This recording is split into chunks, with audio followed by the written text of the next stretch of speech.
आज हम समानता के अधिकार का पार्ट आर्टिकल 14 पढ़ेंगे।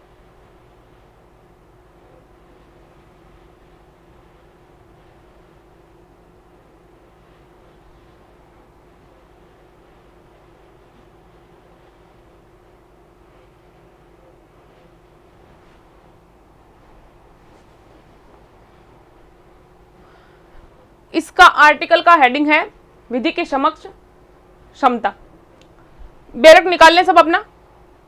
देखने में ये जो आर्टिकल है बहुत छोटा है, लेकिन जब डिटेल में इसको पढ़ेंगे तो बहुत एक वास्ट डिस्कशन इस पे किया जा सकता है, क्योंकि बहुत सारे केस लॉज हैं सुप्रीम कोर्ट के जो इससे जुड़े हुए हैं, और इससे जुड़ी हुई बहुत सारी डिटेल्स हैं जो हमें पता होनी चाहिए ताकि हम इस आर्टिकल को पूरी तरह से समझ सकें।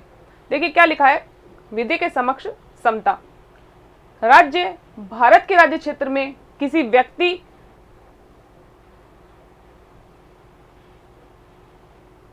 को विधि के समक्ष समता से या विधियों के समान संरक्षण से वंचित नहीं करेगा। राज्य भारत के राज्य क्षेत्र में, भारत के राज्य क्षेत्र के अंदर की बात करता है ये, ठीक है, में किसी व्यक्ति को, सबसे बड़ी बात ये, इसको नोट डाउन जरूर कर ले, इसको हाईलाइट कर दे अपने बैरक में, व्यक्ति शब्द को, में किसी व्यक्ति को विधि के समक्ष समता। पहली बात तो करता है आर्टिकल 14 किसकी बात, विधि के समक्ष समता और विधियों के समान संरक्षण से वंचित नहीं करेगा।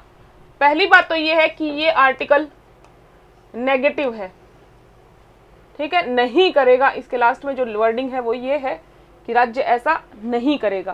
क्या नहीं करेगा, भारत के राज्य क्षेत्र के अंदर किसी भी व्यक्ति के साथ, मतलब नागरिक और गैर नागरिक दोनों को ये अधिकार प्राप्त है। गैर नागरिक मतलब कोई भी अगर बाहरी देश का नागरिक कोई व्यक्ति यहाँ पर है तो वो भी आर्टिकल 14 का जितना बेनिफिट एक नागरिक को मिलता है उतना ही बेनिफिट उसको भी मिलेगा। तो क्या लिखा है कि विधि के समक्ष समता से या विधियों के समान संरक्षण से वंचित नहीं करेगा। कौन नहीं करेगा, राज्य नहीं करेगा, भारत के राज्य क्षेत्र के भीतर नहीं करेगा, और विधि के समक्ष समता और विधि के समान संरक्षण से वंचित नहीं किया जाएगा। तो देखिए जो आर्टिकल 14 क्या प्रोविजन करता है कि भारत के राज्य क्षेत्र में राज्य किसी भी व्यक्ति के साथ, मतलब दोनों तरह के लोगों को ये अधिकार है, जो भारत के नागरिक है उनको भी, और जो अगर कोई अदर कंट्री का पर्सन यहाँ पे आया हुआ है जो व्यक्ति की कैटेगरी में आता है उसको भी, ठीक है। तो मोस्टली कॉन्स्टिट्यूशन क्या है, उसमें क्या है कि विधि के समक्ष समता, जो बात यहाँ पे की गई है, विधि की समक्ष समता और विधि का समान संरक्षण, दो टॉपिक आप इसमें देखते हैं। तो इन दोनों का एक साथ उल्लेख मोस्टली संविधानों में नहीं मिलता है, मतलब बहुत कम संविधान आप देखेंगे जिनमें इन दोनों को उल्लेखित किया गया है। और एक universal declaration of human rights है 1948 का, उसका आर्टिकल 7 है जो बताता है कि विधि के समक्ष समता और विधियों के समान संरक्षण की जो बात है, जो डिटेल है, वो उसमें की गई है। किसमें की गई है, universal declaration of human rights.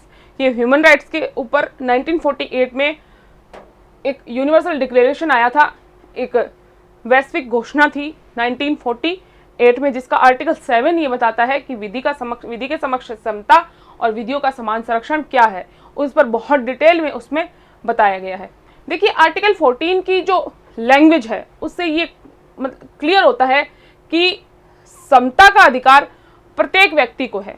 देखिए आप इसकी लैंग्वेज से ही समझ जाएंगे कि जो समता का अधिकार है वो नागरिक को और गैर नागरिक को दोनों के पास है।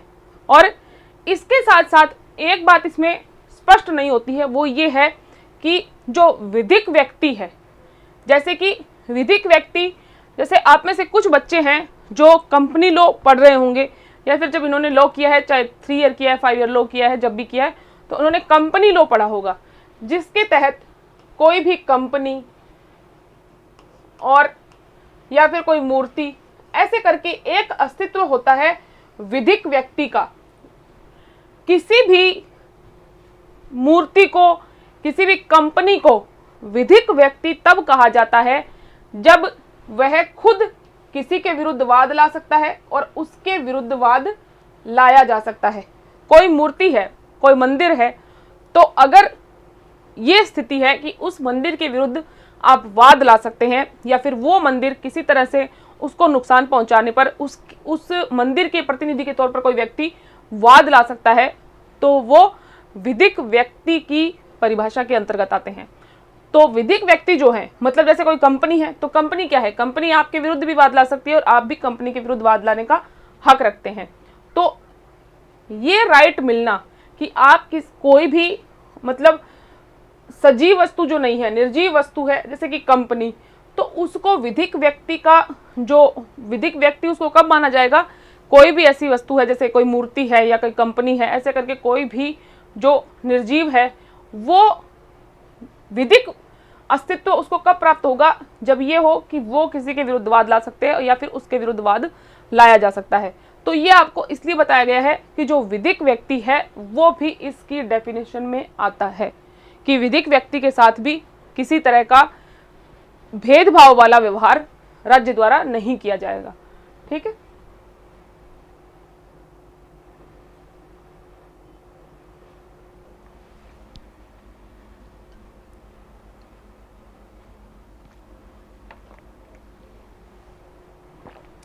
चलिए आगे बढ़ते हैं। देखिए, दो अवधारणाएं आप इसमें देखते हैं जिसको वन बाय वन हम समझेंगे और फिर आगे आर्टिकल 14 में किस तरह से वर्गीकरण और वर्ग विधायन के बारे में एक इंटरनल फैक्टर ये रखता है और किस आधार पर वर्गीकरण किया जा सकता है, इस विषय में आज हम बातचीत करेंगे। देखिए, दो अवधारणाएं इसमें क्या है, विधि के समक्ष समता और विधियों का समान संरक्षण। तो आर्टिकल 14 समझने के लिए आपको दोनों को, इन दोनों जो ये जो टर्म्स हैं, दोनों जो अवधारणाएं हैं, इनको समझना होगा। तो देखिए, विधि के समक्ष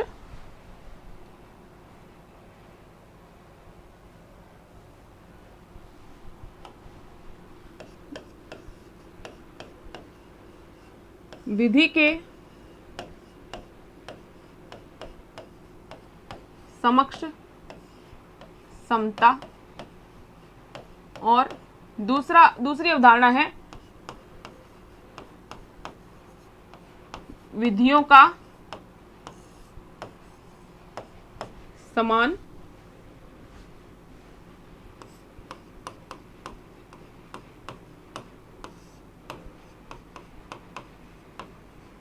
संरक्षण। ये दोनों दो अलग अलग देशों से ग्रहण किए गए हैं। ये कहाँ से लिया गया है, ब्रिटेन से, और ये कहाँ से लिया गया है, अमेरिका से। एक तो ये चीज आप याद रखें। ठीक है, दोनों ये हो गया क्लियर। अब देखिए, आगे हम देखते हैं कि जो पहली अवधारणा है विधि के समक्ष समता, इसको हम समझते हैं। देखिए, ये जो अवधारणा है ये इंग्लिश लॉ से ली गई है और जो प्रोफेसर डाइसी थे उन्होंने रूल ऑफ लॉ, विधि के शासन की इसको संज्ञा दी है। विधि के शासन के बारे में हमने पहले एक क्लास में डिस्कशन किया था। ये देखिए कि एक टर्म होती है rex is lex, rule by law, मतलब राजा जो कहे वही कानून है, और एक होता है लेक्स इज रेक्स, मतलब रूल ऑफ लॉ। तो ये दो अवधारणाएं हैं जिनमें से रूल, जो लेक्स इज रेक्स मतलब रूल ऑफ लॉ है, जो आर्टिकल 14 में बताई गई है। ठीक है, तो अब सबसे पहले हम किस पे डिस्कस करेंगे, विधि के समक्ष समता से। बहुत फ्री माइंड होके समझना है, बहुत ऐसे दिमाग में जब ये नहीं बिठाना है कि ये बहुत बहुत बहुत बड़ा कोई टॉपिक है या फिर बहुत हार्ड टॉपिक है। जनरल वे में जब आप चीज़ों को लेके चलेंगे तो आप अच्छे से समझ पाएंगे और बहुत ज़्यादा प्रॉब्लमेटिक या फिर कॉम्प्लिकेटेड बना के दिमाग में उनको नहीं समझना है। तो सबसे पहला टॉपिक क्या है, विधि के समक्ष समता। तो इसको किसकी संज्ञा दी है, रूल ऑफ लॉ की, विधि के शासन की संज्ञा विधि के समक्ष समता को दी है किसने? डाइसी ने। देखिए, जो विधि के समक्ष समता जो है वो एक नेगेटिव सेंटेंस है, और इसका मीनिंग क्या है? इसका मीनिंग ये है कि समान परिस्थिति वाले व्यक्तियों के साथ विधि द्वारा दिए गए कोई भी विशेषाधिकार या अधिरोपित कोई भी कर्तव्य हैं, उनमें कोई विभेद नहीं किया जाएगा। देखिए, आप वर्ड बाय वर्ड समझें कि समान परिस्थितियों वाले व्यक्तियों के साथ, मैं आपको इसको लिख देती हूं ताकि आप अच्छे से समझ सकें।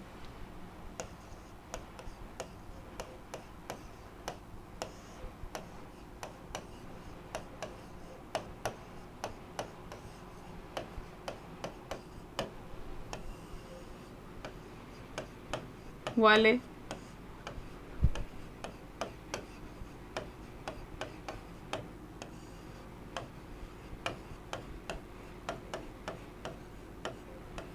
आप भी साथ के साथ इसको लिख लें ताकि जब आप वापस पढ़ें तो आपको समझने में कोई परेशानी ना हो। ठीक है, के साथ विधि द्वारा दिए गए विशेषाधिकारों तथा अधिरोपित कर्तव्यों में कोई विभेद नहीं किया जाएगा।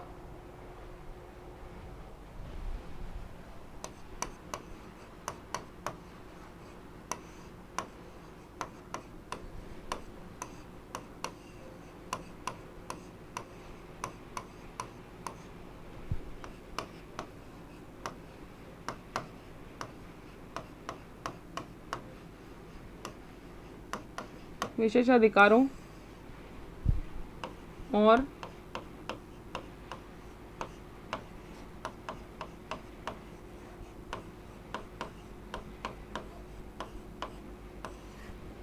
अधिरोपित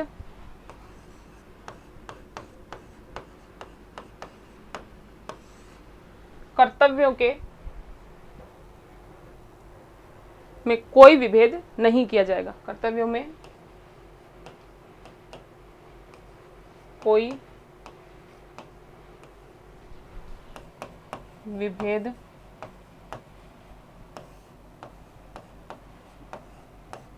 नहीं किया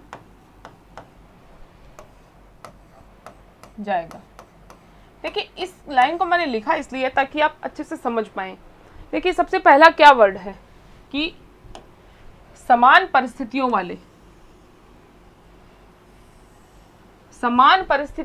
वाले व्यक्तियों के साथ विधि द्वारा दिए गए विशेषाधिकारों की, अगर विधि ने किसी तरह के विशेषाधिकार दिए हैं और समान परिस्थिति के लोग हैं और अधिरोपित कर्तव्यों या तो विशेषाधिकार दिए हैं या फिर कोई कर्तव्य अधिरोपित किए हैं। कर्तव्य अधिरोपित करना मतलब यही है कि इम्पोज करना कि आपकी ये ड्यूटी है। ठीक है, तो इनके बारे में समान परिस्थितियों वाले व्यक्तियों के साथ में कोई विभेद नहीं किया जाएगा, मतलब किसी तरह का भेदभाव नहीं किया जाएगा। मीन्स कि जन्म, मूलवंश, इनके आधार पर व्यक्तियों के बीच में विशेषाधिकारों को प्रदान करने और कर्तव्यों को अधिरोपित करने में किसी तरह का कोई भी डिस्क्रिमिनेशन नहीं होगा। और हर व्यक्ति देश की जो लॉ है उसके अधीन होगा। हर व्यक्ति मतलब चाहे वो नागरिक है चाहे नहीं है। तो सीधी सी मतलब ये है कि जो देश का कानून है वो सबके लिए होगा। कोई ये नहीं कह सकता है कि मैं बाहर से आया हूं तो मैं यहाँ पे कुछ भी कर सकता हूँ, या फिर देश में मैं ये हूं तो मैं कुछ भी कर सकता हूँ। सबके लिए लॉ एक जैसा है। आईपीसी का अगर कोई अपराध आपने किया है तो वो सब पे समान रूप से लागू होगा। हाँ, ये एक अलग स्थिति है कि अगर आप किसी पोस्ट पे हैं तो आपको इस टाइम गिरफ्तार नहीं किया जाएगा या फिर ये आपको विशेषाधिकार दिया जाएगा, वो सब चीज़ें अलग हैं। ठीक है, वो विधि के समान संरक्षण में हम उनको क्लियर करेंगे कि किस तरह से संरक्षण देने में अलग अलग स्थितियां रहती हैं। तो क्या है, मुख्य मुद्दा ये है कि समान परिस्थितियों वाले व्यक्तियों के साथ किसी भी विशेषाधिकार को देने में या फिर किसी भी कर्तव्य को अधिरोपित करने में किसी तरह का भेदभाव नहीं किया जाएगा और सबके लिए देश में समान विधि होगी। ठीक है, और इसका मतलब मीनिंग कंप्लीटली ये है कि भारत राज्य क्षेत्र में सभी व्यक्ति विधि के समक्ष समान होंगे। ठीक है, और किसी भी व्यक्ति को कोई विशेषाधिकार प्राप्त नहीं होगा, स्पेशलाइजेशन किसी तरह का नहीं होगा। ठीक है, और हर पर्सन, चाहे वो किसी पद पे हो, किसी पोस्ट पे हो, किसी कंडीशन में हो, कुछ भी हो, देश कंट्री का जो लॉ है वो सब पर अप्लाई होगा। ये है विधि के समक्ष समता। ठीक है, अब नेक्स्ट जो अवधारणा है वो है विधियों का समान संरक्षण।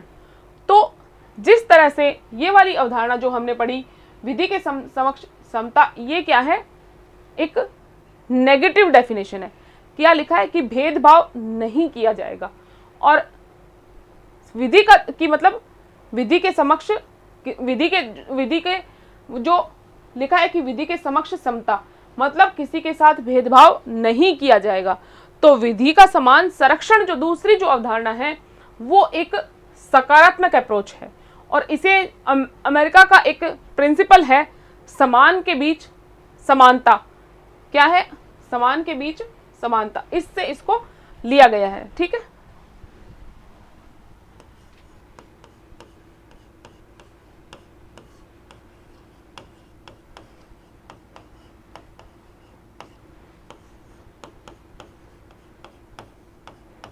ये एक अमेरिकन प्रिंसिपल है जिससे इसको लिया गया है। देखिए, इसका मतलब ये है कि समान परिस्थिति वाले व्यक्तियों को समान विधियों के अधीन रखा जाएगा, और अगर कोई 4 लोग समान परिस्थिति में हैं तो उनको एक ही विधि के अधीन रखा जाएगा, सब पर समान विधि लागू होगी और एक ही विधि होगी और समान तरह से लागू होगी, चाहे उसमें विशेषाधिकार हो या कर्तव्य हो।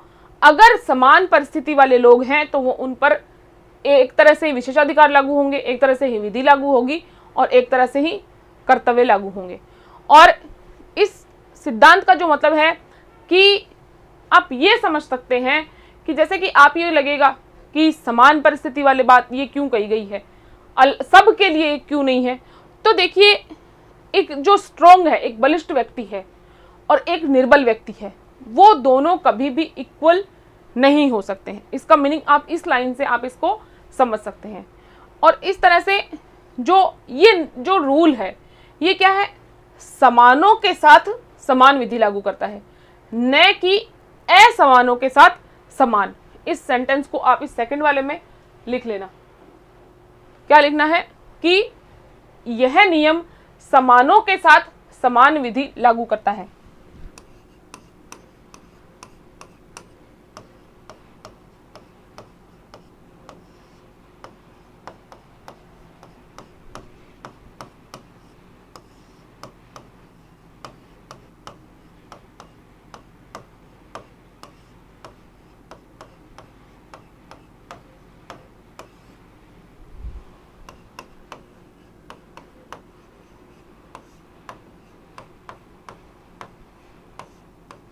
लागू करता है,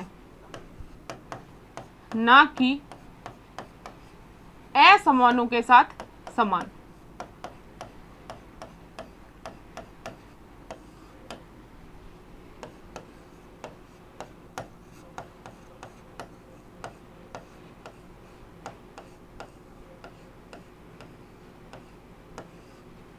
ठीक है, इस सेंटेंस से आपको समझ में अच्छे से आएगा।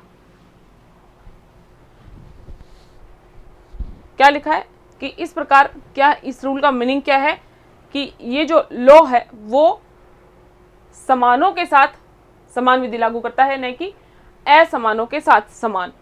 देखिए, इसका मतलब ये है कि अगर कोई समान लोग हैं, जैसे समझ लीजिए एक इतना बड़ा ग्रुप है,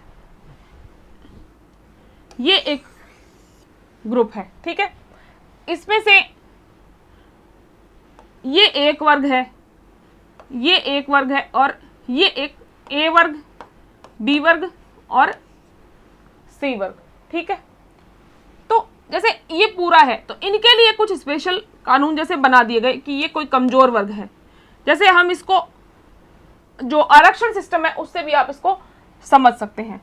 तो एक वर्ग को एससी बना दिया गया, एक को एसटी और एक को ओबीसी और एक को ये जनरल बचा, उसमें से ये जनरल में से ये बन गया EWS, तो इनमें से जो बचा है, जैसे ये कैटेगरी बनी है, एक कैटेगरी ये बनी है, तो इस वाली कैटेगरी में किसी तरह का विभेद नहीं किया जाएगा, इसमें सबके साथ समानता बरती जाएगी। और जैसे EWS है, तो EWS में जितने, जैसे 6 लोग EWS में हैं, तो इन 6 के लिए एक ही व्यवस्था होगी। OBC जैसे है, तो इन OBC में जितने लोग हैं उनके लिए एक ही व्यवस्था होगी। देखिए हैंडीकैप्ड, विडो, ये सब अलग चीजें हैं, ये आप अपने दिमाग में खिचड़ी ना पकाएं, ये एक अलग व्यवस्था है, निर्बल वर्ग के लिए व्यवस्था है वो। इसके अलावा जो समान परिस्थिति वाले, देखिए इनमें से अगर कोई विडो है तो वो समान परिस्थिति वाली थोड़ी ही है, कोई हैंडीकैप्ड है तो वो समान परिस्थिति वाला थोड़ी है। तो इसलिए ये जो वर्ड यूज किया गया है समान परिस्थिति वाले लोग, ये बहुत जरूरी है समझना। तो इसलिए जो नॉर्मल एक जैसी स्थिति वाले लोग हैं इनके लिए कोई स्पेसिफिक व्यवस्था नहीं की जाएगी, इनमें सबके ऊपर समान रूप से कानून लागू होगा, ठीक है। और इसके बाद में हम इस आर्टिकल को समझने के लिए एक टर्म है क्लासिफिकेशन। क्या है? वर्गीकरण। इसको हमें समझना बहुत जरूरी है। तो इसके पहले जो हमने अभी पढ़ा है कि विधि के समक्ष समता और विधि का समान संरक्षण, तो इसके बारे में जस्टिस पतंजलि थे, उन्होंने, उनका वक्तव्य बहुत वैल्यूएबल माना जाता है कि ये जो दोनों सिद्धांत हैं ये दोनों एक दूसरे के पूरक हैं और इनमें एक के अस्तित्व के बिना दूसरे की अस्तित्व की कल्पना नहीं की जा सकती है, और अगर एक का अतिलंघन होगा तो ये मस्त है कि दूसरे का भी होगा ही होगा। देखिए अब आगे हम देखते हैं कि जब हमने ये देख लिया कि इसके लिए स्पेसिफिकेशन किया जा सकता है, इसके लिए जैसे इनको अलग अलग भागों में बांट दिया गया है, तो जो ये वर्गीकरण किया गया है, क्लासिफिकेशन किया गया है, ये है क्या? तो देखिए क्वेश्चन ये है कि क्या विधानमंडल व्यक्ति और वस्तुओं में वर्गीकरण कर सकता है क्या? तो देखिए ये कंप्लीटली मतलब एक्सेप्टेबल है कि व्यक्तियों और वस्तुओं को समूहों में बांटा जा सकता है, कि पूरी कंप्लीट सोसाइटी में अलग अलग ग्रुप्स हैं, उसमें ग्रुप्स में पूरी सोसाइटी को डिवाइड किया जा सकता है। जैसे हम ये डॉक्टर हैं, ये इंजीनियर हैं, ये एडवोकेट्स हैं, ये जजेस हैं, तो मतलब अलग अलग पूरी सोसाइटी को एक ग्रुप में बांटा जा सकता है। इसी तरह से फिर ये कास्ट के बेस पे भी हो सकता है, जॉब के बेस पे भी हो सकता है कि आप क्या सर्विस कर रहे हैं उस बेस पे भी। तो विधि के समक्ष समता और विधि के समान संरक्षण का मतलब जो एक्चुअल तात्पर्य जो है वो ये मतलब ये नहीं है कि सभी व्यक्तियों पर एक ही लॉ लागू किया जाएगा, मतलब इसका मीनिंग ये नहीं है। इसका मीनिंग एक्चुअल में ये है कि समान परिस्थिति में जो स्थित है ना, जो एक ही सिचुएशन में है, उन व्यक्तियों के साथ समान व्यवहार करना है, न कि असमान के साथ समान व्यवहार करना, ठीक है। और इस तरह से आर्टिकल 14 का आप देखेंगे कि ये मीनिंग ये स्पष्ट है कि ये जो लाइन है कि एक जैसी परिस्थितियों वालों के साथ में एक जैसा व्यवहार किया जाएगा, एक लॉ लागू होगा, ये बात स्पष्ट करता है कि जो आर्टिकल 14 है वो वर्गीकरण की अनुमति तो देता है लेकिन वर्ग विधायन की अनुमति नहीं देता है। मतलब क्या है कि अलग अलग वर्गों में तो आप बांट सकते हो, लेकिन आप जैसे ये वर्गों में, जैसे एक समाज, जैसे ये वाला एग्जाम्पल हमने देखा है, वर्गों में तो बांटा जा सकता है, लेकिन ऐसे नहीं कर सकते कि आप वर्ग विधायन की ये इनके लिए बनाया गया कानून है, ये इनके लिए बनाया गया है, ये इनके लिए बनाया गया। अब देखिए जैसे समझ लीजिए, आपको एक एग्जांपल से मैं समझाती हूँ कि जैसे SC/ST एक्ट है, तो SC/ST एक्ट क्यों बना है कि कोई परेशान है, एक स्पेसिफिक कम्युनिटी है जो परेशानी होने के लिए उनके उपचारात्मक तौर पर यह बनाया गया है, उपचारात्मक स्वरूप लिए हुए ये कानून है। लेकिन ये वर्गीकरण क्यों किया गया है कि एक SC/ST ग्रुप है, इसके लिए एक SC/ST जो एक पार्ट है वो है, उसके लिए ये कानून है। ये तो ठीक है, वर्गीकरण है, ये किसको डिनोट करता है? वर्गीकरण को, कि एक स्पेसिफिक वर्ग है जो किसी चीज से परेशान है तो उपचार के स्वरूप पर उसके लिए कानून बनाया जा रहा है। लेकिन एक बात क्या है कि आर्टिकल 14 वर्ग विधायन की अनुमति नहीं देता है। वर्ग विधायन मतलब एक अच्छे भले लोग हैं और एक संसद या विधानमंडल उठ के एक कानून बना दे कि ये इसी समाज के इसी लोगों के लिए लागू होगा, ये व्यवस्थाओं वाला एक एक्ट है, इसमें ये व्यवस्थाएं हैं और ये इसी समाज के लिए लागू होंगी। इस तरह की व्यवस्था नहीं की जा सकती है, जबकि आर्टिकल 14 किसको, वर्ग विधायन को मना करता है, लेकिन वर्गीकरण किया जा सकता है कि हाँ ये लोग ये है तो इनके उनको ये व्यवस्था मिलनी चाहिए। तो अब हमें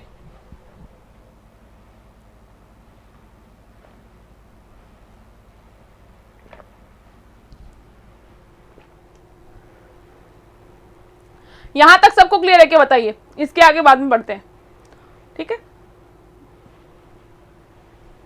यहां तक सबको क्लियर?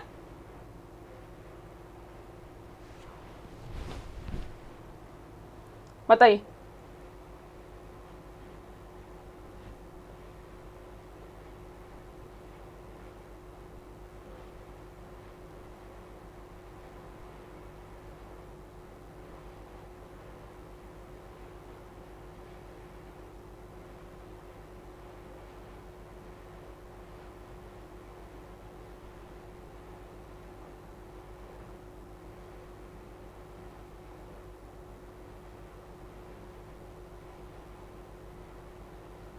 बताइए, यहां तक सबको समझ में आ गया?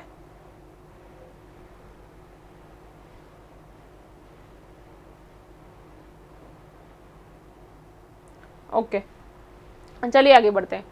अब जब आर्टिकल 14 ने ये कह दिया कि वर्गीकरण किया जा सकता है लेकिन वर्ग विधायन नहीं किया जा सकता है, तो हमें देखना होगा कि वर्गीकरण अगर किया जाता है तो इसके बेस क्या होने चाहिए, इसका बेस क्या हो सकता है, ठीक है? कि मतलब किस कसौटी पर वर्गीकरण किया जा सकता है। देखिए, आर्टिकल 14 इसके लिए परमिट तो करता है कि आप वर्गीकरण कर सकते हैं, लेकिन इसके साथ भी यह भी कहता है कि जो वर्गीकरण करते हैं वो युक्ति युक्त होना चाहिए। क्या होना चाहिए कि देखिए, जो वर्गीकरण और वर्ग विधायन की बात जो कह रहा है कॉन्स्टिट्यूशन, तो इसमें यही बात, आप इसका जो इंटरनल फैक्टर है वो यही है कि विधि के समक्ष जो समता है उसका अर्थ ये नहीं है कि प्रत्येक विधि सामान्य प्रकृति की हो। इसका मतलब विधि के समक्ष समता मतलब इसका मीनिंग ये बिल्कुल नहीं निकलता है कि सारी जितनी विधि बने उनकी जो नेचर हो वो एक ही जैसी हो और एक ही विधि सबके लिए हो, ये भी नहीं है इसका मीनिंग। समानता का अर्थ ये नहीं है कि जो जितनी भी लॉज जितने हैं वो यूनिवर्सल उनका एप्लीकेशन हो, ये मीनिंग नहीं है। क्योंकि देखिए, सब लोग, सबकी प्रकृति, सबकी योग्यता, सबकी परिस्थितियां एक स्थिति में नहीं है। मतलब क्या है कि व्यक्तियों के जो बहुत सारे ग्रुप्स हैं, विभिन्न जो समाज में वर्ग हैं, उनकी जरूरतें अलग अलग व्यवहार चाहिए उनको, सबको जैसे जैसे वर्ग, जितने जितने वर्ग हैं उनको सबको अलग अलग व्यवहार चाहिए। इसलिए क्या है, जो जितने भी काइंड ऑफ पर्सन हैं और जितने भी प्लेसेस हैं उनके लिए भिन्न भिन्न विधि होनी चाहिए। क्योंकि देखिए, आप देखते भी हैं जैसे कि सीआरपीसी है तो उसमें से कुछ प्रोविजंस हैं जो कुछ क्षेत्रों में लागू नहीं होते हैं, कुछ स्पेसिफिक एक्ट्स हैं जो कुछ स्पेसिफिक एरियाज को लेके ही बनाए गए हैं। तो इसलिए ये है कि एक ही विधि सब जगह पे लागू नहीं होनी चाहिए, जबकि जो असमान परिस्थितियों में रहने वाले लोगों के लिए एक ही विधि मतलब लागू होना असमानता होगी। देखिए, जब आपकी स्थितियां ही अलग अलग हैं, आपकी योग्यताएं अलग अलग हैं, तो अगर असमान परिस्थिति में रहने वालों के लोगों के लिए एक ही विधि लागू कर दी जाए तो ये असमानता होगी। इसलिए वर्गीकरण जो है वो युक्तियुक्त वर्गीकरण मतलब बहुत जरूरी है कि वर्गीकरण आप कर सकते हैं, लेकिन इसके लिए ये है कि वो आपका वर्गीकरण युक्तियुक्त होना चाहिए। और ऐसे बहुत सारे कोर्ट के डिसीजंस हैं जिसमें मतलब ये बताया गया है कि अगर आपको जो कंट्री है उसकी जो व्यवस्था है उसको समुचित ढंग से चलाना है तो आर्टिकल 14 में राज्य को जो वर्गीकरण की शक्ति है उसका युक्तियुक्त होना बहुत जरूरी है, ठीक है। और आर्टिकल 14 कहाँ लागू होता है? आर्टिकल 14 वहां लागू होता है जहां समान परिस्थिति वाले जो लोग हैं, क्या हैं, इस बात को बहुत ध्यान से सुनना कि आर्टिकल 14 अप्लाई कहां होता है। कि आर्टिकल 14 हम पढ़ तो लेंगे कि इसका मीनिंग क्या है, लेकिन जब ये कहा जाता है कि आर्टिकल 14 के तहत मेरे साथ मेरे जो अधिकार हैं उनका हनन हो रहा है, उनका वॉयलेशन हो रहा है, मेरे राइट्स इन्फ्रिंज हो रहे हैं जो मुझे आर्टिकल 14 के तहत मिले हैं, तो वो कौन सी परिस्थिति होगी। आर्टिकल 14 वहां लागू होगा जहां समान परिस्थिति वाले लोग होंगे और उनके साथ असमान व्यवहार किया जाता है, और जो असमानता का जो आधार है कि हाँ भाई इस आधार पे असमानता की गई है, वो युक्तियुक्त नहीं है। एक बार फिर से सुने कि जो समान परिस्थिति के जो लोग हैं उनके साथ असमान व्यवहार किया जाए, और जिस आधार पर असमान व्यवहार किया जा रहा है वो युक्तियुक्त आधार न हो। ये सबको क्लियर। और आर्टिकल 14 ये भी कहता है कि व्यक्ति जो हैं उनकी जो नीड्स हैं उनके अकॉर्डिंग उनको उसको विभिन्न वर्गों में विभाजित किया जा सकता है। अब हम देखते हैं कि वर्गीकरण की कसौटी क्या होनी चाहिए, मतलब वर्गीकरण किन बेसिस पे किया जा सकता है।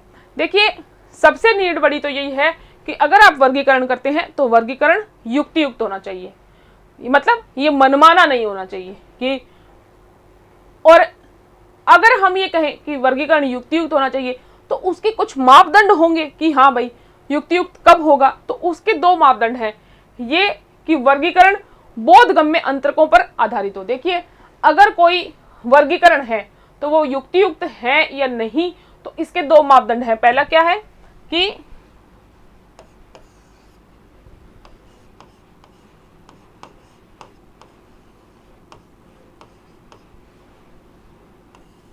वर्गीकरण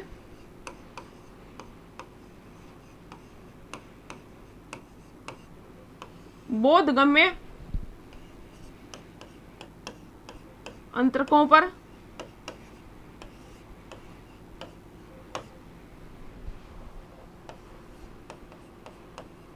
आधारित होना चाहिए। पहला मापदंड तो ये है, ठीक है।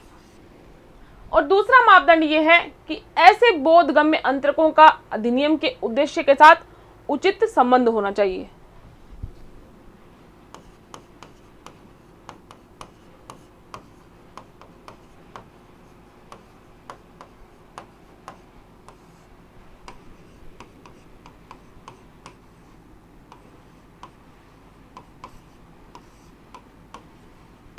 का अधिनियम के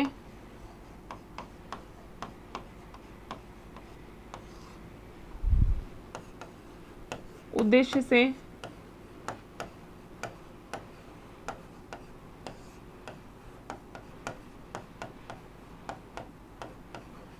संबंध होना चाहिए।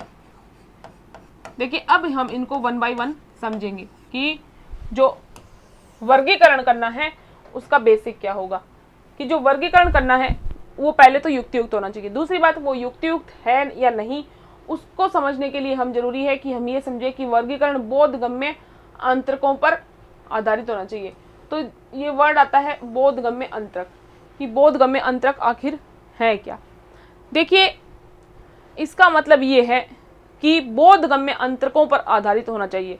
इसका मतलब यह है कि जो अंतर, जिस आधार पर आप वर्गीकरण कर रहे हैं और जिस आधार पर आप दो ग्रुप्स में अंतर कर रहे हैं, तो अंतर जो है वो ऐसा होना चाहिए जिससे एक वर्ग में शामिल जो लोग हैं में किए गए, एक वर्ग में शामिल किए गए व्यक्तियों और वस्तुओं और जो उससे बाहर रखे गए हैं उनमें जो विभेद है जिसके आधार पर क्या किया गया है उसको आसानी से समझा जा सके। ठीक है, कि अंतर ऐसा होना चाहिए जिससे कि एक वर्ग है, एक जैसे ये पूरे लोग हैं और इसमें से इस इतने लोगों को अलग कर दिया गया, तो इनको और इनको इस एक ग्रुप बनाया गया ए।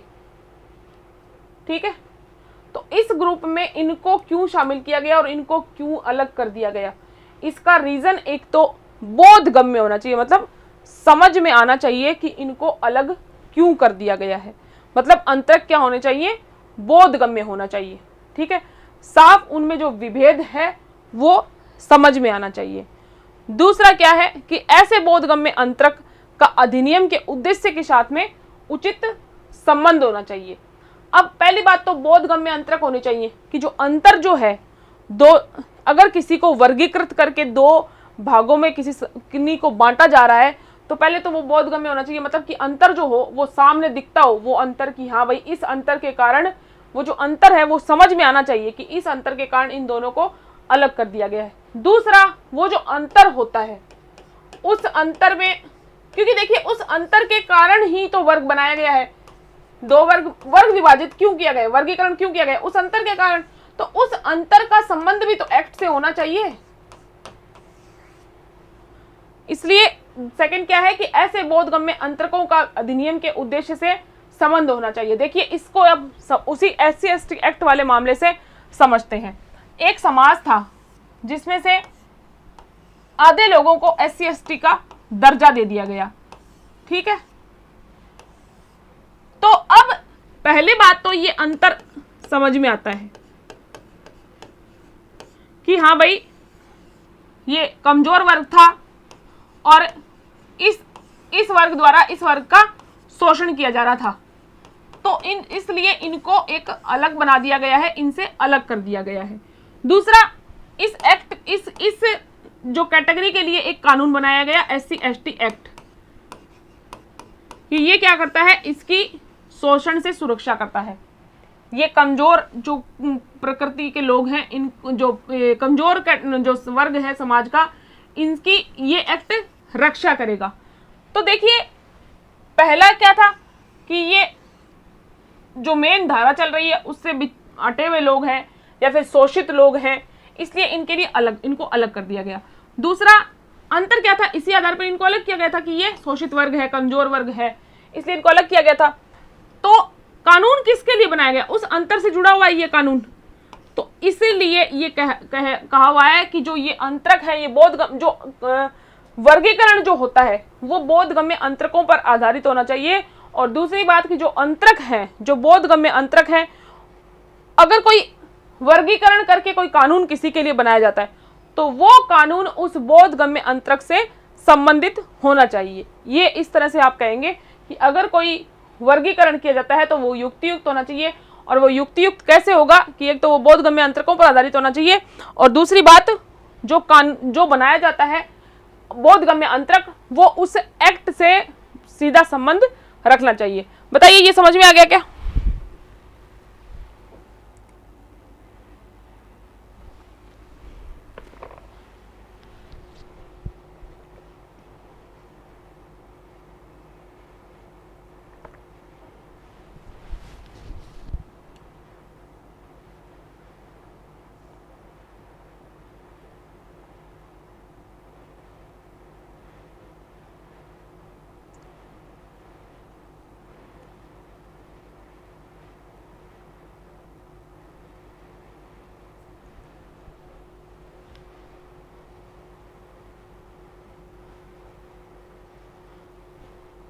अब आगे बढ़ते हैं।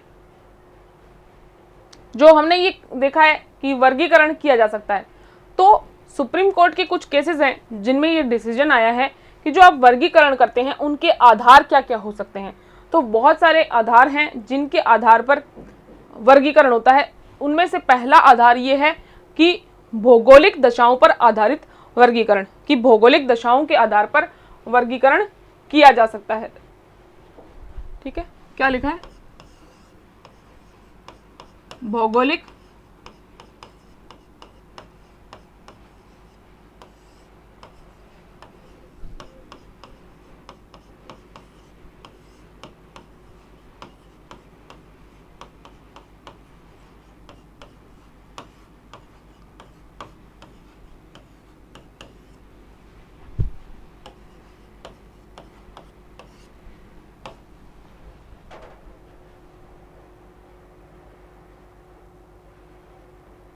देखिए आपको क्या मिक्स हो रहा है। देखिए मैं आपको सीधा सा लैंग्वेज में समझाती हूँ कि एक लड़का है बीटेक किया हुआ,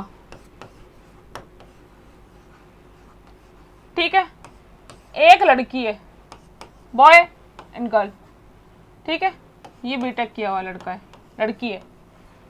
ठीक है, एक जॉब निकली है, वैकेंसी आई है एक, ठीक है, जिसमें 70,000 रुपये पेमेंट है पर मंथ, ठीक है। तो ऐसा नहीं किया जाएगा, इसका मतलब यह है कि समान परिस्थितियों वाले के साथ में असमान व्यवहार नहीं किया जाएगा। समान परिस्थिति वालों के साथ समान व्यवहार होगा, असमानता नहीं बरती जाएगी। तो ये जो 70,000 रुपये तनख्वाह है ना, ये चाहे लड़का इस पे अपॉइंट हो, इस पोस्ट पे, ये पोस्ट है, इस पोस्ट पे चाहे लड़का अपॉइंट हो और चाहे लड़की अपॉइंट हो, चाहे कोई भी अपॉइंट हो, या फिर कोई थर्ड जेंडर, एक ये और ही कैटेगरी हमारे कंट्री में अब वैलिड है, ठीक है। तो इन तीनों में से कोई भी इस पोस्ट पे अपॉइंट होगा तो पेमेंट सबको एक जैसे 70,000 रुपये मिलेगी। ये नहीं कहा जाएगा कि अब ये लड़का है तो 70,000 मिलेगी, लड़की आएगी तो इसको 60,000 मिलेंगे, और अगर कोई थर्ड जेंडर आता है इसको 50,000 रुपये मिलेंगे। ये वाली स्थिति नहीं होगी, समान के साथ में समान व्यवहार किया जाएगा।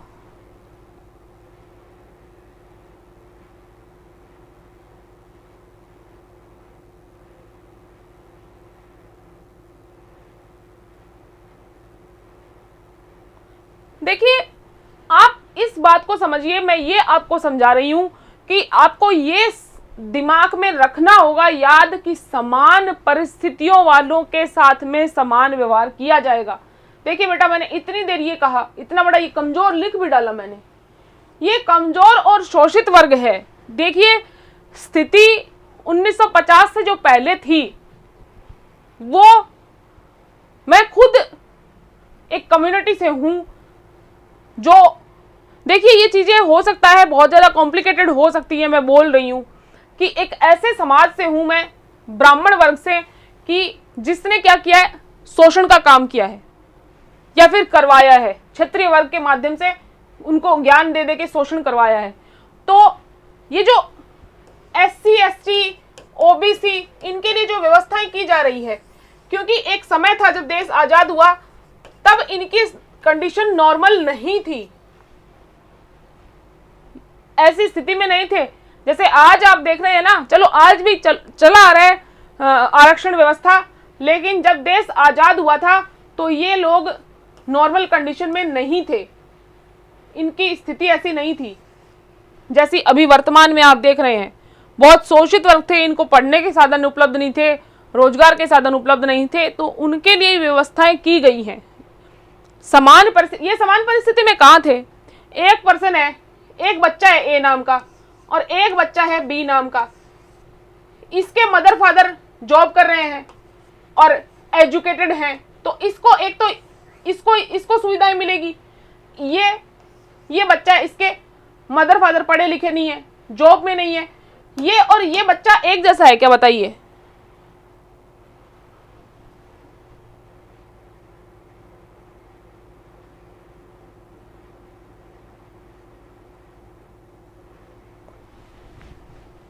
यही तो मैं आपको समझा रही हूं कि समान परिस्थिति वालों के साथ में समान व्यवहार किया जाएगा, उनके साथ असमानता नहीं होगी। तो जो ये आपको जो ये जाति वाला मैटर, जो आरक्षण वाला मैटर जो आपके दिमाग में कौंध रहा है, वो इसका रीजन ये नहीं है, वो समान स्थिति में नहीं है ना, वो असमान स्थिति में है। असमान के साथ में ये वर्गीकरण किया जा सकता है, उनको जो वर्गीकरण किया गया है वो उनकी स्थिति की वजह से किया गया है।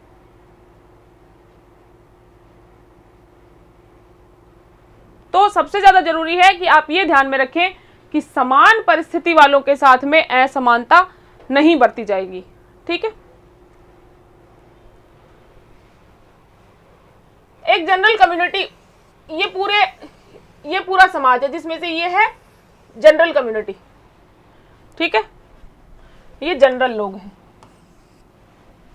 ठीक है। इसमें से कुछ हैं विडो, ठीक, कुछ हैं हैंडीकैप्ड और कुछ लोग हैं इतने, इतने और इतने, ये है EWS।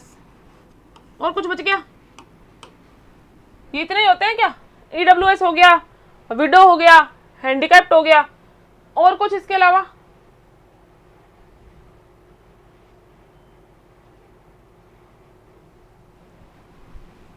तो इसके अलावा जो इतने बचे हैं ना, ये वाले, इसको छोड़ के जो ये इतने बचे हैं, ये क्या है? सब समान है। जितना येलो मार्किंग में आप देख रही हैं, ये इनको छोड़ के ये इतने जो है ना, ये समान परिस्थितियों में है। तो इनके साथ में किसी तरह का डिस्क्रिमिनेशन नहीं होगा कि इनमें से 5 को तो क्या मिलेगा, ये मिलेगा, और 10 को ये मिलेगा, और 15 को ये व्यवस्था मिलेगी, ऐसे नहीं होगा। ठीक है,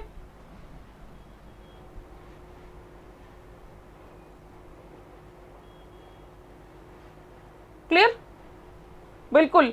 नॉर्थ इंडियंस में अलग व्यवस्थाएं हैं, परिस्थितियों के अलावा, जगह के साथ सबके लिए। जैसे कि वर्गीकरण का एक आधार ये भी तो है, भौगोलिक दशाओं के आधार पर वर्गीकरण किया जा सकता है। जैसे वहां नॉर्थ ईस्ट के लिए, राजस्थान जैसे एक स्टेट में भी स्पेसिफिक एरिया के लिए अलग प्रोविजन बनाए जा सकते हैं। तो जो आर्टिकल पहला आधार ये है कि भौगोलिक जो वर्गीकरण करने का अधिकार देता है आर्टिकल 14, तो उसमें वर्गीकरण किन किन आधारों पर किए जाएंगे उनके बारे में अब हम डिस्कस करेंगे। तो उसमें क्या है, पहला वर्गीकरण का आधार क्या है? भौगोलिक दशाओं पर आधारित वर्गीकरण। ठीक है,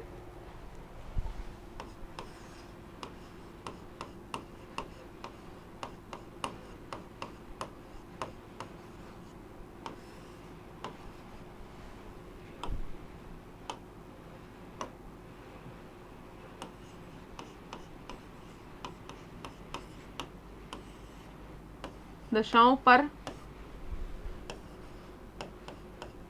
आधारित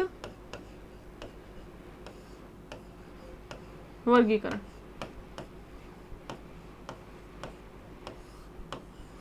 कि अगर किसी स्टेट की, किसी क्षेत्र की भौगोलिक दशाएं ऐसी हैं कि वो दूसरों के साथ जो नॉर्मल सिचुएशन में है उनके साथ में कॉप अप नहीं कर सकते हैं, तो उनके लिए स्पेसिफिक लॉ बनाए जा सकते हैं, उनको एक अलग वर्ग के तौर पर अलग किया जा सकता है।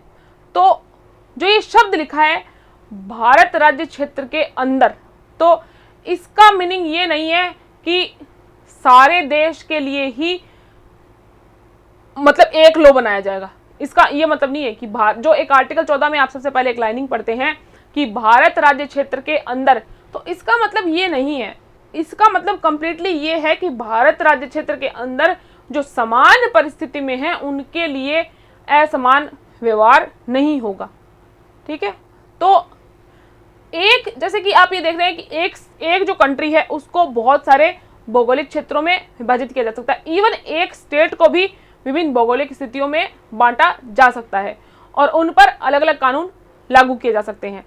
और जो अलग अलग भौगोलिक स्थितियां हैं उनके अलग अलग होने के कारण ये जरूरी है कि उनके लिए भिन्न भिन्न कानून बनाए जाएं। देखिए, एक केस था Krishna Singh versus state of Rajasthan.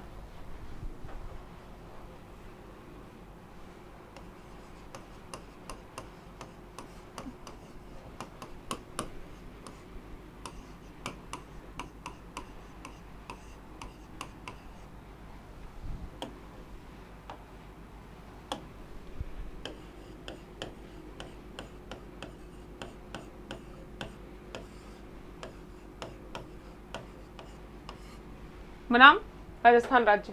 ठीक है, 1955 का सुप्रीम कोर्ट का केस है।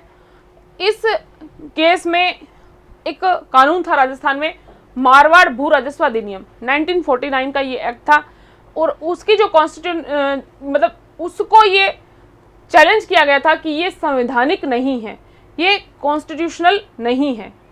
तो इसको चुनौती किस बेस पे दी गई थी कि ये मतलब राज्य के केवल मारवाड़ क्षेत्र में लागू होता है।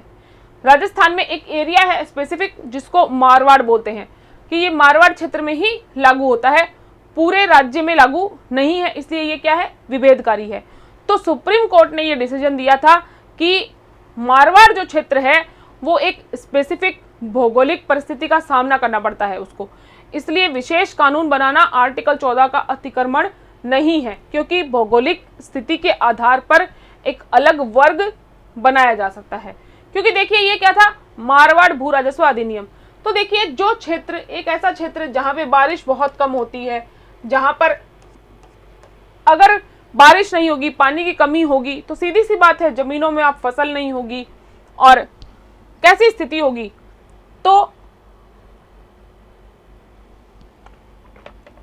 इस तरह की भौगोलिक स्थिति वाला क्या जो क्षेत्र है वो क्या दूसरे जो नॉर्मल एरियाज हैं उनसे कम्पीट कैसे कर पाएगा। तो इसलिए पहले तो इसको चुनौती दी गई थी कि ये जो एरिया है वो राजस्थान के एक स्पेसिफिक एरिया के लिए ही ये कानून बना है, इसलिए विभेदकारी नहीं है, विभेदकारी है क्योंकि ये पूरे राज्य पर लागू नहीं हो रहा है। तो सुप्रीम कोर्ट ने ये डिसीजन दिया था कि स्पेसिफिक भौगोलिक स्थिति लिए हुए क्षेत्र को एक वर्ग माना जा सकता है। और दूसरा आधार जो है वो है राज्य के पक्ष में विभेद।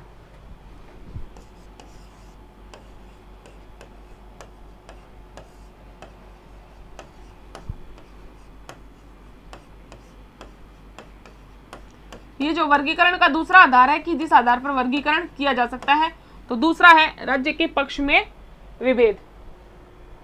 देखिए राज्य अपने आप में एक वर्ग है जो कि क्या है, जो नागरिक हैं, जो व्यक्ति हैं, उनसे अलग है। इसलिए कोई एक्ट अगर राज्य के साथ अलग व्यवहार करता है, नागरिकों के साथ अलग व्यवहार करता है, तो वो विभेदकारी नहीं मानेंगे उसको। इसमें एक केस है Baburam versus Bombay housing board, AIR 1954। Baburam versus Bombay housing board ये केस इसका था। इस मामले में मतलब ये फाइनलाइज किया गया था कि राज्य, कोई भी राज्य ऐसा लॉ बना सकता है जो प्राइवेट फैक्ट्री को लागू होगा और सरकार की जो फैक्ट्री है या स्थानीय प्राधिकरण द्वारा जो चलाई जाने वाली फैक्ट्री है उसको लागू नहीं होता है। तो जैसे कोई कानून अगर सरकार ने बनाया है तो वो अगर बोल देता है कानून कि आप ये लोग क्या है जो हमारे द्वारा बनाया गया ये प्राइवेट फैक्ट्रीज को लागू होगा और जो स्थानीय प्राधिकरण द्वारा चलाई जाने वाली फैक्ट्रियां हैं या फिर जो गवर्नमेंट की फैक्ट्री है उनको लागू नहीं होगा, तो ये फिर विभेदकारी नहीं है।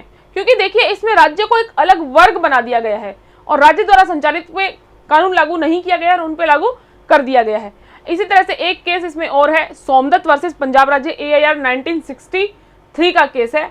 और सुप्रीम कोर्ट में इसमें मतलब सुप्रीम कोर्ट ने ये अभी निर्धारित किया कि राज्य को सार्वजनिक जो मतलब पब्लिक जो उसके मोटोज होते हैं कि जैसे कि भूमि लेना और उस पर क्या राज्य को चाहिए, उद्योग वगैरह स्थापित करने के लिए भूमि चाहिए होती है, तो उद्योगों के लिए कोई भूमि लेना और ना उसमें उस भूमि को फिर एक्वायर भी करना पड़ेगा, क्योंकि अगर देखो उद्योग धंधे स्थापित करने होंगे तो राज्य कोई अपने घर पे तो जमीन रखे बैठा नहीं है। राज्य क्या है, हमारा पूरा ही भौगोलिक क्षेत्र जो है वही तो राज्य है, तो वो जमीन भी वहीं से लेगा राज्य, तो उसको अधिग्रहण करना और उसको सार्वजनिक प्रयोजन में मतलब डिक्लेयर करना कि हाँ भाई ये जमीन अब गवर्नमेंट की है।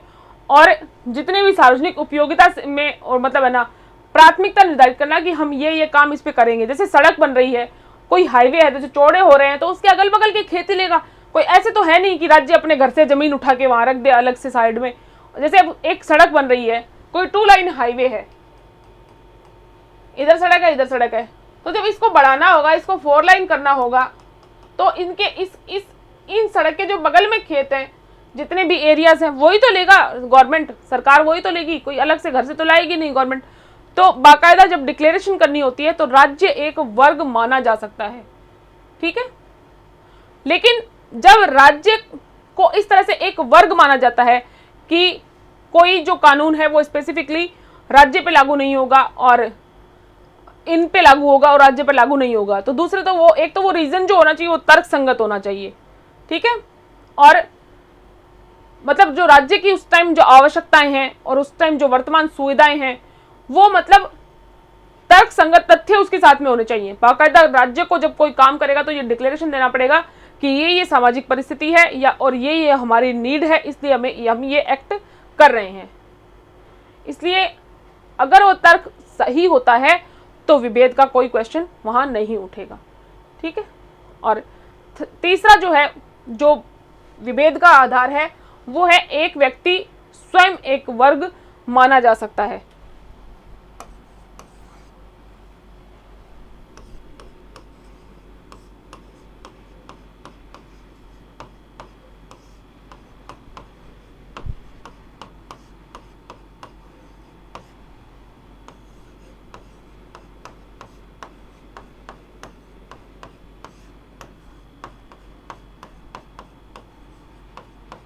और देखिए, अगर आपको कुछ होच-पोच होता है तो इसका मतलब ये है कि आप पहले पढ़ के नहीं आते हैं।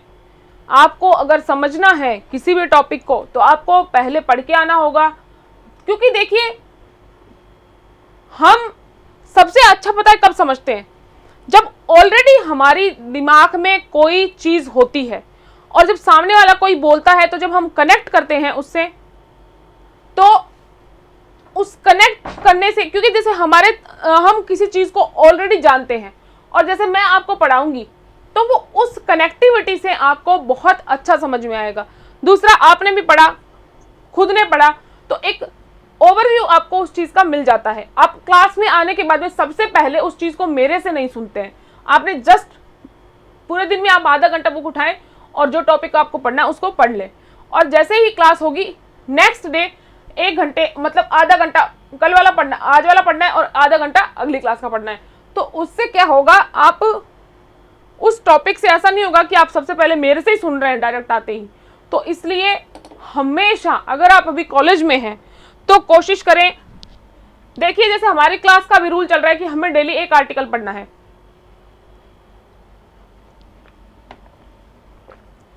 चाहे आप यहां पढ़ें चाहे कहीं और पढ़ रहे हैं, तो आपको पता होना चाहिए कि कल क्लास में क्या डिस्कस होगा, क्योंकि देखिए हमारा फिक्स रूल है कि हम 1 आर्टिकल ही 1 दिन में पढ़ेंगे। तो आपको पहले, चाहे आप कॉलेज में भी पढ़ रहे हैं, टीचर आपको नहीं बताता है, पूछ के जाएं कि सर मैम आप क्या पढ़ाएंगे कल, ताकि आप देखिए, एक तो आप बहुत ज़्यादा, इससे सारा खेल पता है जीवन में किस चीज़ का है, कॉन्फिडेंस का। अगर आप कॉन्फिडेंट हैं तो आप सब कुछ कर सकते हैं। कॉन्फिडेंस होना बहुत जरूरी है, और जब आप टॉपिक को पढ़ के जाएंगे ना, एक अलग कॉन्फिडेंस आप में होता है। आप इस क्लास की नहीं, आप किसी भी क्लास में, अगर आप कॉलेज में भी पढ़ रहे हैं तो टीचर से पूछ के आए कि आप कल क्या पढ़ाएंगे, ताकि वो हम पढ़ के आ सके। आपको बहुत कोई समझ के नहीं जाना है किसी चीज़ को कि बहुत ज़्यादा समझ लिया। एक टॉपिक को जनरल आप आधा घंटा देंगे तो आप उस पर बहुत कुछ पढ़ लेंगे। किसके लिए? ओवरव्यू के लिए। आपको सिर्फ ओवरव्यू के लिए, मतलब देख के जाना है कि क्या कल पढ़ाया जाएगा, उसको मैं एक बार टच में मेरे को होना चाहिए। चाहे आप इस क्लास के लिए बात करें, चाहे और क्लासेस जितनी भी होती है, संस्थान की किसी बैच से आप जुड़े हुए हैं उसकी क्लासेस जितनी होती है, अगले दिन आपको जो भी क्लास करनी होती है, आपका एक सिस्टम होगा कि कल मुझे इस चीज़ की क्लास करनी है, परसों मुझे इस चीज़ की क्लास करनी है। तो उसके लिए ज़रूरी है कि आप उसके बारे में कुछ ना कुछ पहले पढ़ लें। ठीक है, बिल्कुल।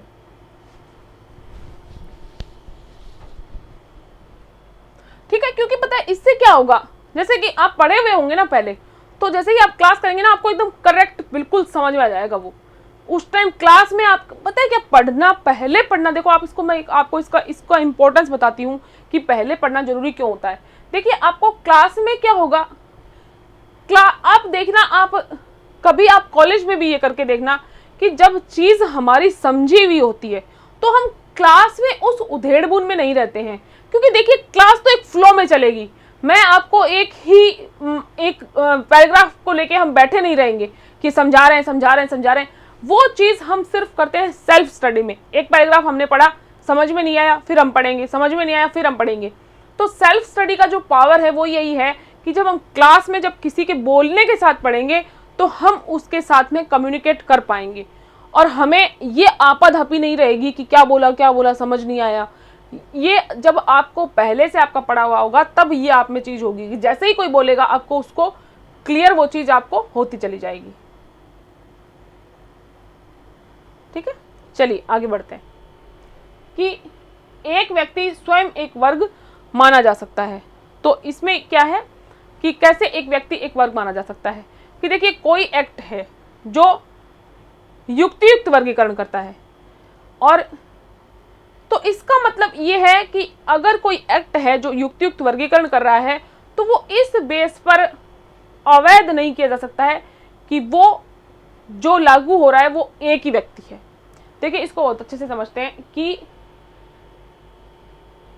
चैलेंज सिर्फ इस आधार पर ही किया जा सकता है कि ये संवैधानिक नहीं है या फिर ये मेरे अधिकारों का हनन कर रहा है। आप ये नहीं कह सकते कि ये 1 पे लागू हो रहा है, कि ये 2 पे लागू हो रहा है, कि ये 3 पे लागू हो रहा है।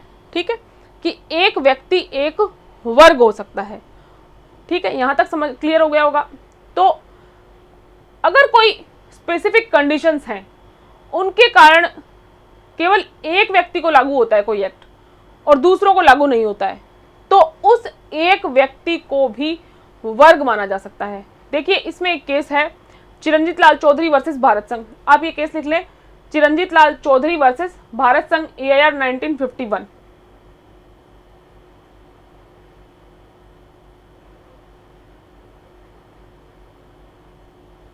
हाँ, लक्ष्मीकांत से आप पढ़ सकते हैं, कोई दिक्कत नहीं है आपको।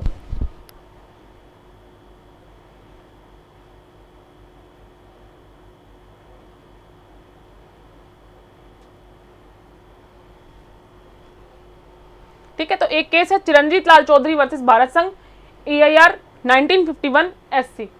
ठीक है, इस मुकदमे में क्या था, देखिए इसके फैक्ट बहुत इंटरेस्टिंग है तो ध्यान से सुने।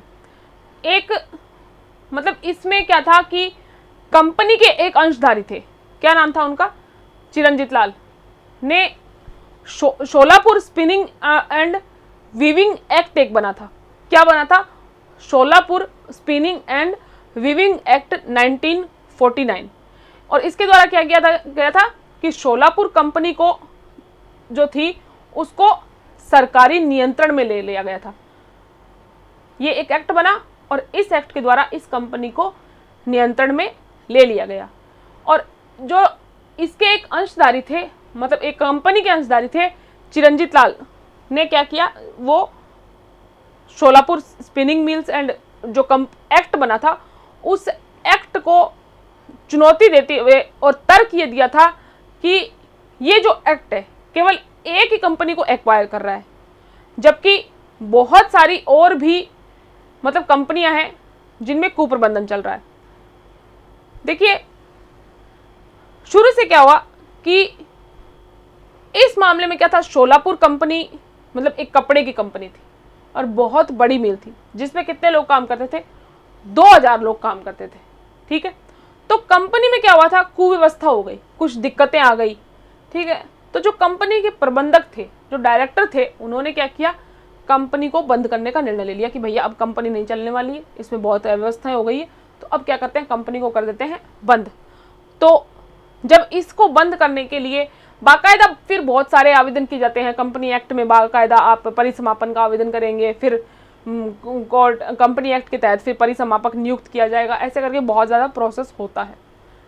तो इसलिए संसद ने क्या किया कि एक उसका नाम क्या था, Sholapur spinning company and weaving company. तो संसद ने एक एक्ट बनाया, क्या एक्ट पारित किया, Sholapur spinning and weaving company emergency provisions act. ठीक है, ये एक्ट बना दिया जिससे क्या किया, केंद्र सरकार को ये शक्ति दी गई कि वह सरकारी निदेशकों को नियुक्त करके, मतलब बाकायदा जैसे जैसे कोई कंपनी है उसमें खुद के डायरेक्टर हैं, तो जैसे ही वो कंपनी गवर्नमेंट के हाथ में जाएगी तो वो निर्देशक को जो डायरेक्टर्स जो क्या हो जाएंगे, सरकारी हो जाएंगे। तो सेंट्रल गवर्नमेंट को ये पावर दे दिया गया कि आप सरकारी निदेशक नियुक्त करके कंपनी के प्रबंधन और संपत्ति को सरकारी नियंत्रण में ले लें। तो कंपनी के एक अंशधारी थे, इस अधिनियम की संवैधानिकता को इस आधार पर चुनौती दे दी कि भाई और जगह भी कुव्यवस्थाएं हो रही है, लेकिन क्या आप एक ही इस कंपनी को ही आप है ना एक्वायर कर रहे हैं और कंपनियों को नहीं कर रहे हैं, तो इसलिए जो जबकि अन्य कंपनियों में भी जो कुव्यवस्था है वो इसी तरह से व्याप्त है, तो इस तरह से उसे अनुच्छेद जो 14 में जो व्यवस्था है उसके अधिकार से वंचित किया जा रहा है। क्योंकि देखिए वो इस कंपनी का शेयर धारक था, तो उसने कहा कि दूसरी कंपनियों को एक्वायर नहीं किया जा रहा, तो इस कंपनी के साथ क्यों कर रहे हैं आप, तो हमारी जो समानता का अधिकार है उसका हनन हो रहा है। तो सुप्रीम कोर्ट ने मतलब इसमें क्या था, सर्वसम्मति से निर्णय आया था, जितने जज बैठे थे उन सबने मतलब डिसेंडिंग ओपिनियन में कोई नहीं था। तो जो ये एक्ट था इसको विधि मान्य बना दिया था। और न्यायालय ने क्या कहा कि कोई भी एक्ट जो युक्तियुक्त वर्गीकरण करता है तो वो इस आधार पर असंवैधानिक नहीं हो सकता कि वह केवल एक व्यक्ति को लागू होता है। देखिए, शुरुआत में मैंने एक आपको बात कही थी कि ये कानून आर्टिकल 14 जो है ये विधिक व्यक्ति पर भी लागू होता है। तो जब इस एक्ट को इस आधार पर चुनौती दी गई कि ये क्या है, एक ही कंपनी को लागू होता है और भी बहुत सारी कंपनियां उनको लागू नहीं हो रहा है, तो एक व्यक्ति भी वर्ग माना जा सकता है। तो इसमें क्या है, चुनौती किस आधार पर दी गई कि एक कंपनी के लिए कर रहा है, मतलब एक विधिक व्यक्ति जो है, कंपनी है, उस एक कंपनी के लिए एक्ट बनाया गया, पूरे और सबके लिए नहीं बनाया गया, तो ये विभेदकारी है। तो किसी भी कानून को आप इस आधार पर चुनौती नहीं दे सकते हैं कि ये एक के लिए है कि दो के लिए। चुनौती का आधार क्या होगा, संवैधानिकता। अगर कोई विधि अनकॉन्स्टिट्यूशनल है, आपको लगता है कि अनकॉन्स्टिट्यूशनल है, तो आप इसी आधार पर उसका विरोध कर सकते हैं, उसके विरुद्ध उसकी संवैधानिकता को चुनौती दे सकते हैं। किसी भी एक्ट को आप इस आधार पर चुनौती नहीं दे सकते हैं कि ये एक पर लागू हो रहा है कि दो पर लागू हो रहा है। एक व्यक्ति भी वर्ग माना जा सकता है और उसके पक्ष में कानून बनाया जा सकता है।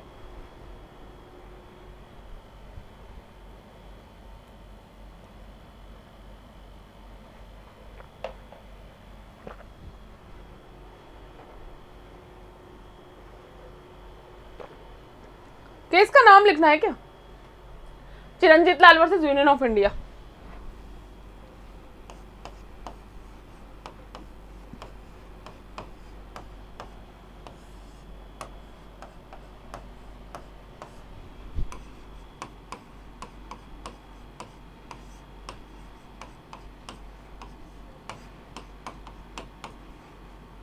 बनाम भारत संघ, ठीक है। और ये केस सबको समझ में आ गया, बताइए।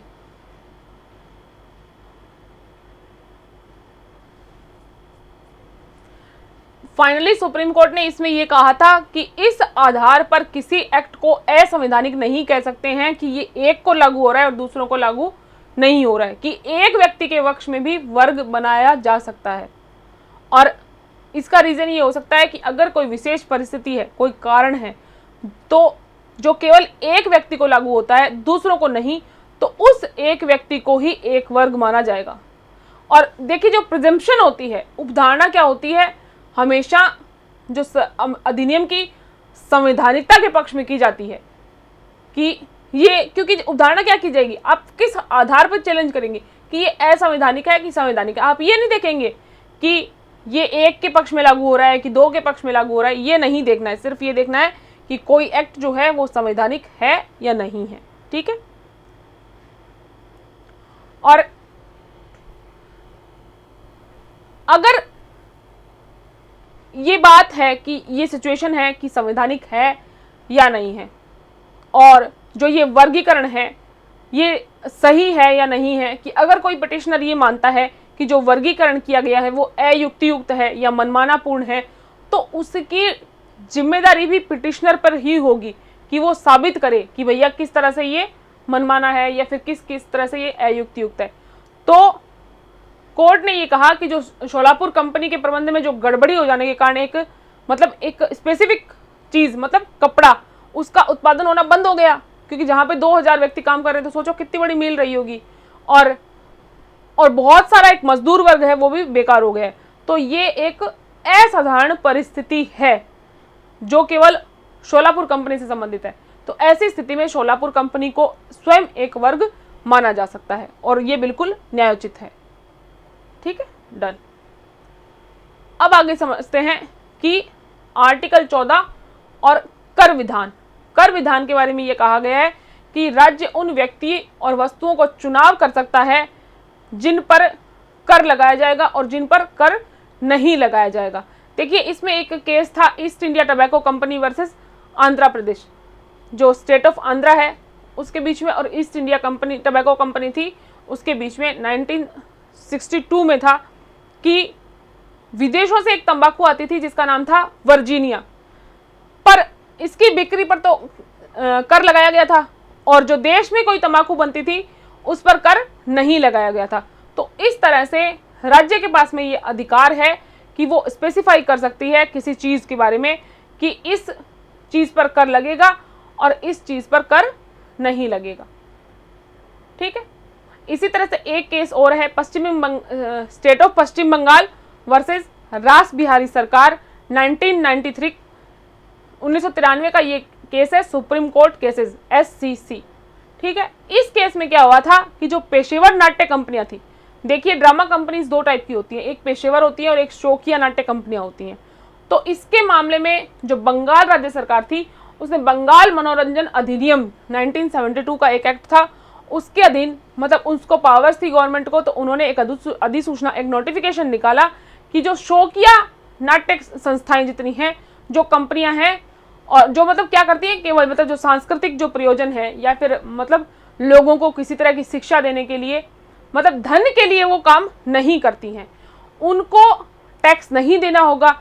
जबकि जो प्रोफेशनल ड्रामा कंपनीज हैं उनको टैक्स देना होगा। तो उस मतलब इस चीज़ को लेकर विरोध किया गया था कि हम जो मतलब प्रोफेशनल ड्रामा कंपनी थी उन्होंने इसको चैलेंज किया था। तो सुप्रीम कोर्ट ने निर्णय दिया कि शौकिया नाट्य संस्थाओं को और पेशेवर नाट्य संस्थाओं में किया गया वर्गीकरण क्या है, वैध है। और ये एक बहुत सॉलिड बेस है और कि वो धन के लिए काम नहीं कर रहे हैं तो उनको टैक्स नहीं देना है, तो ये आर्टिकल 14 का अतिक्रमण नहीं है। और दोनों संस्थाओं के कार्यों की जो प्रकृति है और उनका जो प्रयोजन है क्या है, उसका लक्ष्य अलग है, उसका लक्ष्य अलग है। तो समान के साथ असमान व्यवहार किया जा सकता है, बस उसमें ये है कि उसके कारण उचित होने चाहिए। देखिए ये दोनों कंपनी सेम है, ये भी नाट्य कंपनी है, ये भी नाट्य कंपनी है, लेकिन स्थिति आप देखिए कि ये जो है ये किसी तरह का मतलब इसका धन लेने का कोई आशय नहीं है और इसका है धन लेने का आशय। तो परिस्थितियों के हिसाब से न्यायालय द्वारा निर्णय दिया जा सकता है। और इसी तरह एक है प्रशासनिक अधिकारियों की वैयक्तिक शक्ति, इस आधार पर भी वर्गीकरण किया जा सकता है। कई बार क्या होता है, एक्ट बनाए जाते हैं लेकिन एक्ट काम नहीं करता है वर्गीकरण का, जबकि वो जो गवर्नमेंट के ऑफिसर्स हैं उनको राइट दे देते हैं कि आप क्या करिए, कानून बनाइए। ठीक है, जिसमें आप उनको स्पेसिफिक पावर गवर्नमेंट दे देती है। तो मतलब ये क्या होता है कि वो विधायिका के मार्गदर्शन में काम करेंगे, लेकिन कुछ उनको स्पेसिफिक राइट दे दिए जाते हैं जिनके तहत वो काम करते हैं। तो इसके एक केस है इन री केरल एजुकेशन बिल, ये बहुत इंपॉर्टेंट केस है। इन री केरल एजुकेशन बिल जो है, इस मामले में क्या था कि एक बिल था, उसमें सरकार को मतलब क्या है, प्राइवेट जो स्कूलें थी उनके ऊपर मतलब बहुत बड़ा पावर दिया गया था कि सरकार को क्या पावर दे दी गई थी, कोई एक बिल लाया गया और जो गवर्नमेंट ऑफिसर्स थे, सरकार मतलब जो जितनी कार्यपालिका में जितने ऑफिसर्स थे उनको ये पावर दे दिए गए थे कि जो नई स्कूलें खुलती हैं उनको मान्यता देने का काम वो करेंगे। उनकी मर्जी आएगी, उनको सही लगेगा कि मान्यता देनी चाहिए तो वो मान्यता देंगे और अदरवाइज नहीं देंगे। तो उन स्कूलों को अगर उनको एक्वायर करना है कि अगर वो गवर्नमेंट के तौर पे काम करें, तो ये सब पावर्स गवर्नमेंट को दे दी गई थी। तो इस एक्ट को सुप्रीम कोर्ट में इस मतलब चैलेंज किया गया कि ये मतलब बहुत बड़ी विवेकाधीन वाली शक्ति है। ठीक है, क्या है, विवेकाधीन शक्ति प्राप्त करता है जो आर्टिकल 14 के मतलब अगेंस्ट है, इसलिए इसको अमान्य घोषित कर दिया जाना चाहिए। तो सुप्रीम कोर्ट ने इस तर्क को क्या किया, अस्वीकार कर दिया था और ये कहा कि इसकी जो प्रस्तावना है और इसका जो शीर्षक है इस बिल का, इस विधेयक का, उसमें सामान्य नीति स्पष्ट है। नाम से ही आप देख लीजिए, Kerala education in Kerala education bill, तो इसकी जो प्रवृत्ति है वो 14 के प्रतिकूल नहीं है, बस ये है कि इसकी नीति कार्यान्वयन में किसी तरह का विभेद नहीं होना चाहिए। तो इसलिए प्रशासनिक अधिकारियों को वैयक्तिक शक्ति प्रदान की जा सकती है। मतलब ये एक तरह का वर्गीकरण है कि प्रशासनिक अधिकारियों को एक वर्ग बनाकर उनको इस तरह के कार्य दिए जा सकते हैं, जो कि किसके अंतर्गत आता है, प्रत्यायोजित विधायन के अंतर्गत आता है।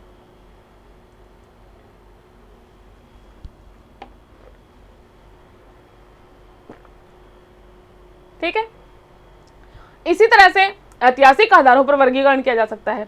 एक केस था पवित्र कुमार बनर्जी वर्सेस वेस्ट बंगाल, 1964 का केस था। उसमें क्या था कि जो बैरिस्टर जितने लॉयर थे उन्होंने क्या किया, जो बिना बैरिस्टर के अधिवक्ता थे उनको अलग कर दिया तो फिर जो बैरिस्टर नहीं थे उनको क्या ये रूल, उनके लिए ये रूल कर दिया गया कि जो बैरिस्टर के क्लब हैं और जो उनकी लाइब्रेरी है उसमें बिना बैरिस्टर वाले नहीं आ सकते हैं। तो उन्होंने, जो बिना बैरिस्टर जो लॉयर्स थे, उन्होंने इसका विरोध किया और कहा कि ये आर्टिकल 14 का हनन है। तो सुप्रीम कोर्ट ने इस पर निर्णय दिया कि ये ऐतिहासिक आधार है, क्योंकि देखिए इससे पहले बहुत लंबे समय से ये व्यवस्था चली आ रही थी कि जो बैरिस्टर और बिना बैरिस्टर के बीच में जो वर्गीकरण था वो बहुत समय पहले से चला आ रहा था, रूढ़ी बन चुका था उस समय तक। तो ये एक ऐतिहासिक आधार पर इसको वर्गीकरण को उचित माना गया। तो अगर कोई वर्गीकरण किया जाता है तो ऐतिहासिक आधार पर भी वर्गीकरण किया जा सकता है, ठीक है। तो इसलिए ये कुछ आधार हैं जो हमने देखे हैं, इन आधारों पर वर्गीकरण किया जा सकता है। सबको कि ये आधार बताते हैं कि ये वो आधार हैं कि जैसे कि आर्टिकल 14 जो है वर्गीकरण की अनुमति देता है और वर्ग विधायन की अनुमति नहीं देता है। तो जो वर्गीकरण किया जाएगा तो वो युक्तियुक्त होना चाहिए, और उसके आधार क्या हो सकते हैं, उसके आधार हमने अभी डिस्कस किए हैं। सब क्लियर? और इसके अलावा भी आर्टिकल 14, क्योंकि देखिए आर्टिकल 14 बहुत बड़ा आर्टिकल है, तो अगर मुझे किसी तरह की इस पे और मैं अगर पढ़ती हूँ तो मुझे कुछ और मिलता है तो हम नेक्स्ट क्लास में इस पे और भी डिस्कस करेंगे, ठीक है। चलिए नेक्स्ट क्लास में मिलते हैं, आज की क्लास यहीं तक रहेगी। सबको क्लियर? सब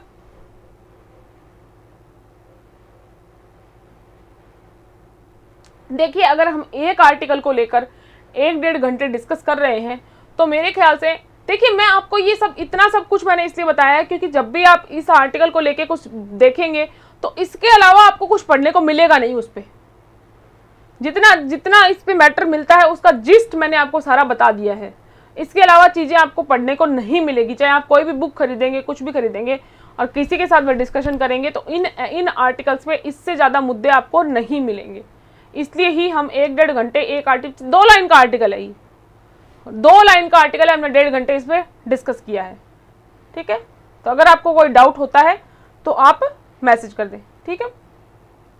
ओके, गुड नाइट बेटा।